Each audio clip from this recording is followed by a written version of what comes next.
எல்லாருக்கும் வணக்கம். திருச்சியிலேருந்து உங்கள் இன்ஜினியர் செந்தில்குமார் பேசிகிட்டு இருக்கேன். நம்ம இன்றைக்கி பார்க்க போகிற ரொம்ப முக்கியமான விஷயம் என்னென்னா, நண்பர்கள் நிறைய பேர் சொல்ல கேள்விப்பட்டிருப்போம். ஒரு 30 லட்ச ரூபாவில் இந்த வேலையை முடிச்சிடலான்னு பார்த்தேன், 35 தாண்டிருச்சு, இன்னும் எங்கே போய் முடிய போகுதுன்னு தெரியல, தலையே வெடிச்சிடும் போல இருக்குது. ஏன் இந்த மாதிரியான சூழல் உருவாகுது?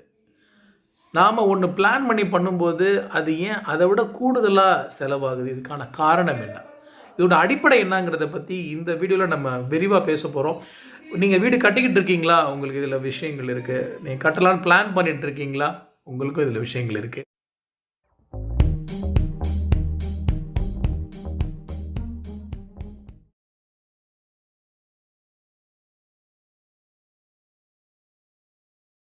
நாம் வீடு கட்டுறதுக்கு ஆகிற செலவு நாம் பிளான் பண்ணதை விட கூட போகிறதுக்கான காரணத்தை நம்ம அடிப்படையில் 3 விதமாக நான் பிரிக்க விரும்புகிறேன்.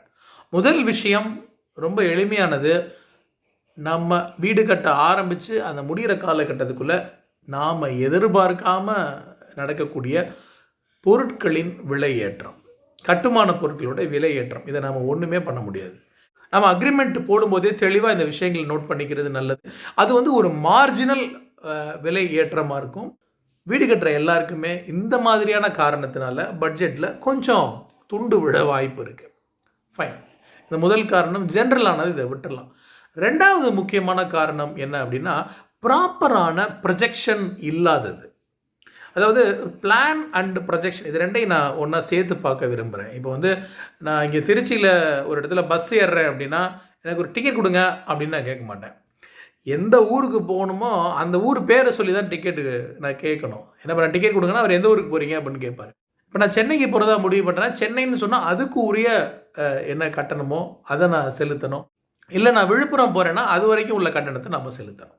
ஸோ ப்ரொஜெக்ஷன் அப்படிங்கிறது ப்ராப்பரான அந்த கோல் இருந்தால் மட்டும்தான் நம்மளால் கொண்டு வர முடியும். இந்த எளிமையான உதாரணத்திலேருந்து நம்ம அதை புரிஞ்சுக்கலாம். இதில் நம்ம எங்கே தவறுறோம் அப்படின்னா, நாம் எல்லா விஷயத்தையுமே தெளிவாக முன்னாடியே பார்க்குறதுக்கு பயப்படுறோம். லிட்ரலி அதான் உண்மை. நிறைய பேர் இதெல்லாம் கேட்டால் இதுக்கு எவ்வளோ ஆகுமோ அதுக்கு எவ்வளோ ஆகுமோ அதை அப்புறம் பார்த்துக்கலாம் அப்படிங்கிற மாதிரியான மனநிலையிலேயே அதை பற்றின முழுமையான டீட்டெயில்ஸ் கேட்காம விட்டுடுறாங்க. இது ரொம்ப ரொம்ப தவறு. நம்ம வீடுக்கு வரைபடம் நம்ம ரெடி பண்ணிட்டோம் அப்படின்னா மொத்தம் எவ்வளோ சதுரடி வருது, இப்போ ஸ்கொயர் ஃபீட் ரேட்டில் பண்ணுறோன்னா இதில் இந்த ஸ்கொயர் ஃபீட் ரேட்டில் எது வரும் எது வராது, வராத விஷயங்கள்லாம் என்னென்ன எல்லாத்தையும் லிஸ்ட்டு போடுங்க. அதுக்கெல்லாம் என்னென்ன காஸ்ட்டு வரும் அதெல்லாம் தெளிவாக எழுதுங்க. இப்படி நம்ம பிரித்து ஒன்றொன்னையும் பார்க்கும்போது வீடு கட்ட ஆரம்பிக்க போகிறதுக்கு முன்னாடியே நம்மக்கிட்ட எல்லா தகவல்களும் தெளிவாக இருக்கணும். நம்ம வீடு கட்ட போகிறோம், இதில் இதுக்கு இவ்வளோ செலவாகும், ஸ்கொயர் ஃபீட் ரேட்டில் வராத வேலைகள்லாம் இதெல்லாம் இருக்குது, இதுக்கெல்லாம் எவ்வளோ செலவாகும் அப்படிங்கிற மாதிரியான முழுமையான தெளிவு நமக்கு வேணும். இந்த விஷயத்தை கொடுக்க வேண்டியது அந்த கான்ட்ராக்டருடைய கடமை. அவங்க சொல்கிறாங்க சொல்லலை, வயிற்று வலி யாருக்கு நாளைக்கு, நமக்கு தானே. அதனால் முழுமையாக தெளிவாக எல்லாத்தையும் கேட்டு தெரிஞ்சிக்க வேண்டியது நம்முடைய அடிப்படையான ஒரு ரெஸ்பான்சிபிலிட்டி நான் சொல்லுவேன். ஏன்னா நாளைக்கு பெரிய அளவில் பாதிக்கப்பட போகிறது யாருன்னா நம்ம தான். ஸோ இந்த விஷயங்களில் தெளிவு இருக்கணும். ஸோ ப்ராப்பர் ப்ரொஜெக்ஷன் வேணும்னா ப்ராப்பர் பிளானிங் வேணும். ஒவ்வொரு விஷயத்தையும் தனித்தனியாக எடுத்து எழுதி எவ்வளோ வரும் அப்படிங்கிற ஒரு தெளிவோடு நம்ம அப்ரோச் பண்ணணும். இப்போ நம்ம 3வது விஷயம் என்ன அப்படின்னு பார்க்கலாம். நம்ம கட்டுமான செலவு நிர்ணயிக்கக்கூடியது 2 விஷயங்கள் நம்ம செலவு பண்ணுறது. ஒன்று லேபர், இன்னொன்று மெட்டீரியல். இப்போது லேபருக்கான காஸ்ட் அப்படிங்கிறது பெரிய அளவில் உயர்றதுக்கு வாய்ப்பு இல்லை. ஆனால் மெட்டீரியல்ஸ்க்கான விலைகள் உயர வாய்ப்பு இருக்குது. இப்போ மெட்டீரியலோட விலை அப்படிங்கிறது இப்போ இன்றைக்கி டைல் 50 ரூபா இருக்குது, இப்போ நான் வீடு கட்டி முடிக்கும்போது அது ஒரு 60 ரூபா ஆயிடுச்சு அப்படின்னா அது ஓகே. நான் அந்த அடிப்படையில் சொல்ல வரல. நாம் என்ன பிளான் பண்ணோம், இப்போது எந்த பொருளை பயன்படுத்துகிறோம், அந்த வித்தியாசத்தை சொல்ல வர்றேன். இதில் குறிப்பாக என்னோடய அனுபவத்தில் நான் சொல்ல வர விஷயம் என்னென்னா, இந்த ஃபைனல் ஸ்டேஜில் வீடு முடிகிற டைமில் தான் இந்த முடிவெடுக்கிற விஷயங்களே வரும். அதாவது ஃபினிஷிங், இதெல்லாம் எப்படி வேணும், இதெல்லாம் என்னென்ன வேணும் நமக்கு அப்படிங்கிற தெளிவு. அந்த அடிப்படையில் பார்க்கும்போது 5 வெவ்வேறு விதமான ஃபினிஷிங் விஷயங்களை பற்றி நான் இங்கே ஸ்பெசிஃபிக்காக குறிப்பிட விரும்புகிறேன். இது 5 ஒன்றா பார்ப்போம். முதல் விஷயம் டோர்ஸ் அண்ட் விண்டோஸ். இதை பொறுத்த வரைக்கும் நம்ம வுட்டில் போகிறோமா, இல்லை யூபிவிசியில் போகிறோமா, இல்லை வுட்டுனா எல்லாமே பாலிஷ் பண்ண போகிறோமா, மரம் வாங்குறதுனா என்ன மாதிரியான மரம் வாங்க போகிறோம் அப்படிங்கிற ஒரு விஷயம் இருக்குது. இப்போ யூபிவிசி விண்டோஸ் மாதிரி நம்ம போகிறோம் அப்படின்னா அது என்ன பிராண்டில் போகிறோம் அப்படிங்கிறது இருக்குது. அதில் வந்து ஒரு ஸ்டார்டிங் லெவலில் இருந்து ஹையர் எண்ட் வரைக்கும் வெவ்வேறு விதமான வாய்ப்புகள் இருக்குது. இந்த டோர்ஸ் அண்ட் விண்டோஸ் அப்படின்னு இந்த ஒரு விஷயம் எடுத்துக்கிட்டாலே அதில் இவ்வளோ பெரிய மாறுதல்கள் இருக்குது. இப்போது இதுக்கப்புறம் நான் சொல்ல போகிற பல விஷயம், ஒரு 5 விஷயங்களை மிச்சம் இருக்க 4 விஷயங்கள் சொல்கிறதுக்கு முன்னாடி இன்னொரு விஷயத்தை உங்கள் மனசில் நான் முன்னாடியே தெளிவுபடுத்த விரும்புகிறேன். இந்த பொருட்கள் எது எதெல்லாம் பயன்படுத்த போகிறோம், என்ன ரேட்டில் பயன்படுத்த போகிறோம், என்ன மாதிரியான பிராண்டு பயன்படுத்த போகிறோம் அப்படிங்கிற தெளிவை வீடு கட்டி கொடுக்குற கான்ட்ராக்டர் முன்னாடியே சொல்லியிருக்கணும். சொல்லலைன்னா நம்ம கேட்டு அதை வாங்கி குறிப்பிட்டிருக்கணும். அப்படி இல்லைன்னா நமக்கு ஒரு குழப்பம் வரும். ஏன்னா இப்படி நினச்சனே, இவங்க இப்படி பண்ணிட்டாங்களே, என்னை ஏமாற்றிட்டாங்களே, இந்த மாதிரி புலம்ப வேண்டியதில்லை. ஏன்னா நாம் ஆரம்பத்தில் நம்ம எக்ஸ்கவேஷன் பண்ணி நம்ம காலம் போட்டு ஆரம்பிக்கும் போது கடைசியில் நம்ம பயன்படுத்த போகிற ஒரு ஃபிட்டிங் வந்து என்ன மாதிரி வேணுங்கிறத நம்ம திங்க் பண்ண மாட்டோம். ஆனால் ஒரு வீடு கட்டி கொடுக்குற கான்ட்ராக்டரை பொறுத்த வரைக்கும் அவர் ஓவராலாக அந்த ப்ராஜெக்டில் வரக்கூடிய எல்லா பொருட்களை பற்றியும் அவர் நிச்சயமாக முன்னாடியே ஒரு ஐடியாவோடு இருப்பார். அந்த ஐடியாவை அவர் ஷேர் பண்ண வேண்டியது, சொல்ல வேண்டியது, வீட்டுக்காரங்களை எஜுகேட் பண்ண வேண்டியது அவருடைய கடமை. அவங்க சொல்லாட்டியும் நாம் எல்லாத்தையும் கேட்டு பெறணும். ஃபைன். இப்போ 5ல் முதல் விஷயம் பார்த்தோம் டோர்ஸ் அண்ட் விண்டோஸ். ரெண்டாவது நான் சொல்ல விரும்புகிற விஷயம் வந்து ஃப்ளோரிங். இந்த ஃப்ளோரிங் பொறுத்த வரைக்கும் நம்ம பெரும்பாலும் அக்ரிமெண்ட்டில் வந்து ஒரு ₹50 per square feetங்க, ₹60 சதுரடிக்கு, இந்த மாதிரி ஏதாவது ஒரு ரேட்டு கொடுத்துருப்பாங்க. ஆனால் நாம் அந்த டைமில் என்ன முடிவெடுக்கிறோம் அப்படிங்கிறது தான் முக்கியமான விஷயம். இப்போ டைல் போகிறதுக்கு பதிலாக இல்லை நம்ம வந்து மார்பிள் போகலாம், இல்லை ஒரு கிரானைட்டு போகலாம், இந்த மாதிரி ஏதாவது முடிவு பண்ணும்போது அந்த காஸ்ட் டிஃப்ரென்ஸ் வந்து கூடும். இப்போ ஒரு 1000 சதுரடி வீடு நம்ம பண்ணுறோம் அப்படின்னா, இப்போ மார்பிள் எடுக்கிறோம் அப்படின்னா ஒரு ₹100 ரேஞ்சில் எடுக்கிறோம் அப்படின்னா நம்ம ஒரு ₹50 பிளான் பண்ணுறோம் டைலுக்குன்னா இதில் வந்து ₹50 கூடுதலாக வருது. இது வந்து வெறுமனே அந்த பொருளுடைய காஸ்ட். அதாவது இப்போ 1000 சதுரடினா உதாரணத்துக்கு ஒரு ₹50,000 கூட வருது அப்படின்னு வச்சுக்கலாம், பொருளில் மட்டும். தென் இப்போ டைல் போடுற லேபர் காஸ்ட்டுக்கும் மார்பிள் போடுற லேபர் காஸ்ட்டுக்கும் அதுலேயும் வித்தியாசம் இருக்குது, அது கூட வரும்.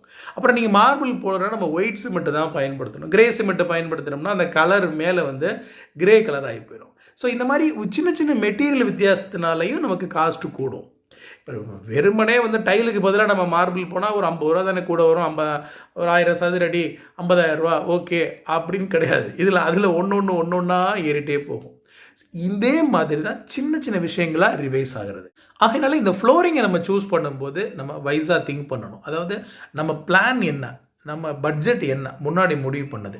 இப்போது இந்த மாதிரியான ஒரு பொருள் வித்தியாசமாக நம்ம பயன்படுத்த போகிறதுனால எவ்வளோ ப்ரைஸ் டிஃப்ரென்ஸ் வரும் அப்படிங்கிறத நம்ம கான்ட்ராக்டர்கிட்ட நம்ம முன்னாடியே தெளிவாக கேட்டுட்டு அவங்கக்கிட்ட அந்த டீட்டெயிலை வாங்கிக்கிட்டு அது நம்ம பட்ஜெட்டுக்குள்ளே வருதான்னு பார்த்துட்டு அந்த முடிவை நம்ம எடுக்கலாம். 3வது விஷயம் வந்து இந்த ஃபிக்சர்ஸ். அதாவது நம்ம closet, wash basin, tap fittings, நம்ம இந்த மாதிரியான விஷயங்கள் நம்ம அக்ரிமெண்ட்டில் முன்னாடியே என்ன பிராண்டு இல்லை என்ன ப்ரைஸ் பாயிண்ட்டுங்கிறத தெளிவாக கொடுத்துடணும். இன்ஃபேக்ட் நம்ம பண்ணக்கூடிய ப்ராஜெக்ட்ஸ்க்கெலாம் நம்ம அக்ரிமெண்ட்டில் நம்ம என்ன எழுதி கொடுத்துட்றோம் ஆரம்பத்துலேயே, இந்த மாதிரி டேப் ஃபிட்டிங்ஸ்லேருந்து, ஸ்விட்சஸில் இருந்து, பெயிண்ட்டில் இருந்து எல்லாமே என்னென்ன பிராண்டு, என்னென்ன மாடலு, இல்லை சில விஷயங்களுக்கு ப்ரைஸ் பாயிண்ட் குறிப்பிடுற மாதிரி இருக்கும். இது எல்லாத்தையுமே ஒரு டேபுலர் காலம் மாதிரி போட்டு அதையே அக்ரிமெண்ட்லேயே போட்டு கொடுத்துட்றோம்.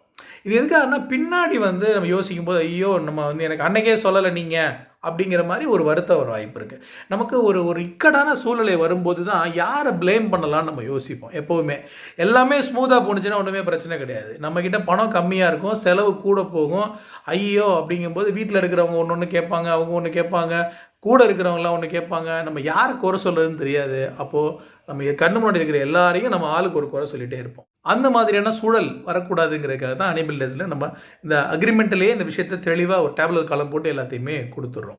இப்போ உதாரணத்துக்கு ஒரு 2-in-1 வால் மிக்சர் நம்ம யூஸ் பண்ணுற மாதிரி பிளான் பண்ணியிருக்கோம் அப்படின்னா அது ஒரு ₹3,500 ₹4,000 அந்த ரேஞ்சில் இருக்குது அப்படின்னா, பேசிக்காக உள்ளது அந்த லெவலில் இருக்குன்னா நீங்கள் எவ்வளோ விலைக்கு வேணால் வாங்க முடியும். நீங்கள் அதில் மல்டிபிள் லெவலில் வந்து வாட்டர் ப்ரெஷரில் வர மாதிரி ஹோல்ஸ் கொடுத்து அது டிஃப்ரெண்ட்டாக ஆப்ரேட் பண்ணுறதுக்கு லேக்ஸ் அண்ட் லேக்ஸு செலவு பண்ணி கொடுக்குறதுக்கும் வாய்ப்பு இருக்குது.